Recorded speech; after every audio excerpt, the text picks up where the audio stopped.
আল্লাহ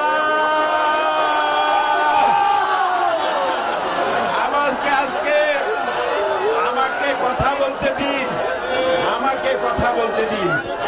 আমি আজকে 50 বছর কোরআনের তাফসীর করেছি সারা বাংলাদেশে, সারা পৃথিবীতে।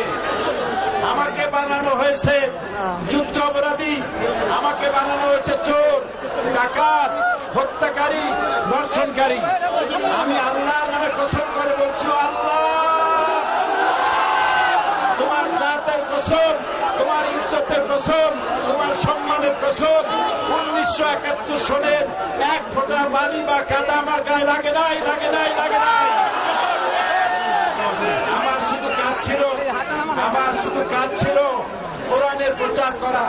নাস্তিকবাদীরা সহ্য করতে পারে নাই, জালিমরা বরদাস্ত করতে পারে নাই, যার জন্য আমাকে বন্দী করে রেখেছে। আমি শাহাদাতের তামান্না করি, আমি শহীদ হতে চাই। যেদিন আপনাদের কানে যেদিন খবর আসবে সাইদি নাই, একদিন ইতিহাস থেকে আমিও হারায় যাব।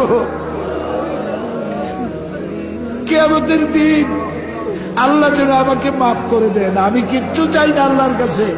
আল্লাহ যদি বলেন কিয়ামতে তোরে মাফ করে দিলাম, এর থেকে বড় পাওনা আমার নাই।